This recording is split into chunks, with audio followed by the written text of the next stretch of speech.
राधे राधे दोस्तों, स्वागत है आपका मेरे आज के एक ब्लॉग में। तो दोस्तों, जैसा कि हम सबको पता है कि सावन का महीना जो है समाप्त हो चुका है। अब भादों का महीना शुरू होने वाला हो गया है आज से।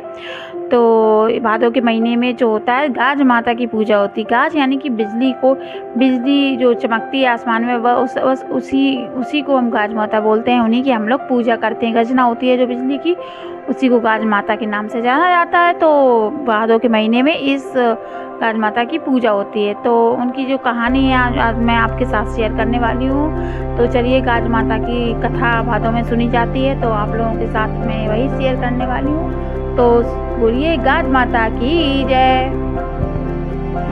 तो भादों का महीना चल रहा था। एक बार की बात है दोस्तों, राजा रानी का जो बेटा होता है वो इस जंगल में शिकार करने के लिए चला जाता है, और वहीं पर एक गरीब चरवाहे का बेटा भी आता है। भादों के महीने में जंगल में दोनों लोग जाते हैं। वो गरीब जो होता है चरवाहे का बेटा, वो गाय चराने जाता है, और ये जो राजा का बेटा होता है वो शिकार करने जाता है। तो ऐसे करते करते भैया रास्ते में पानी बरसने लगते हैं, बहुत तेज बिजली कड़कने लगती है। तो उसी के साथ बिजली कुछ क्षणों बाद बिजली नीचे गिर जाती है, जो जिससे कि राजा का बेटा होता है जो वो तो वहीं पर मर जाता है, और जो गरीब का बेटा है वो वहीं बच जाता है। क्योंकि गरीब का बेटा अपने साथ रोटी लेके घर से आया था, जो कि उनकी माँ ने बड़ी चाव से, बड़ी ममता से बनाकर उसको दी थी।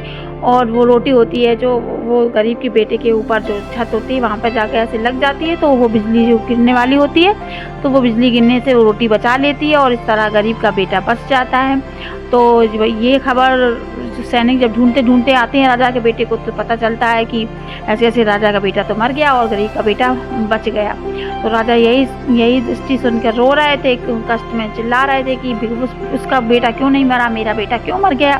मैं तो बहुत ज़्यादा दान पुण्य करता हूँ, बहुत ज़्यादा वो करता हूँ, तो मेरे साथ ही ऐसा बुरा क्यों हुआ। भगवान ने वो ऐसे पीट रहा था, तो तभी वहीं गाज माता प्रकट होती हैं, और वो बताती हैं कि वो गरीब का जो बेटा था वो अपने साथ माँ की ममता की बनी, बिना अभिमान की बनी रोटी लेके वो आया था।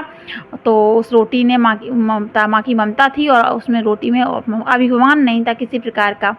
क्योंकि गरीब आदमी जब दान देता है तो उसमें उसे कोई प्रकार का दान अभिमान नहीं होता है। उनको पूरे मन से, पूरी भक्ति भाव से वो दान दे करते हैं। और जो आप राजा जो थे, राजा से बोला जब आप दान करते हैं तो उसमें अभिमान की खुशबू आती है, आप अभिमान के साथ दान करते हैं, इसीलिए आपका दान नहीं रह जाता है।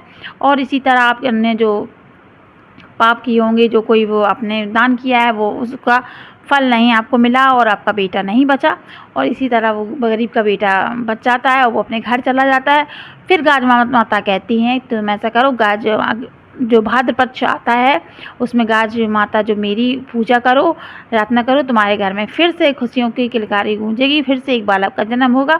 तो इसी तरह वो राजा रानी उस व्रत को संपूर्ण बिना अभिमान के साथ पूरा करते हैं, पूरे भक्ति भाव से पूरा करते हैं। तो उनके घर में अगले साल भी किलकारी गूंजती है, और इसी तरह गाज माता उन पर अपनी कृपा बनाए रखती हैं। तो हम सारे भी जैसे गाज माता ने उनके ऊपर कृपा बनाई, उनके घर पे भी उनके दुखों को दूर किया, उनके आंसुओं को फिर से खुशियों में बदल दिया, उसी तरह गाज माता हम सब पर भी अपनी कृपा करें। गाज माता की पूजा भाद्र पक्ष में होती है दोस्तों। तो आप लोग समझ गए होंगे। हम व्रत भी रख सकते हैं, मंगलवार और रविवार को छोड़ के हम सोमवार, बुध, शुक्रवार को गाज माता के व्रत रख सकते हैं भाद्र पक्ष में, और गाज माता की पूजा भी कर सकते हैं। तो इसी के साथ मेरी कथा यहीं समाप्त होती है।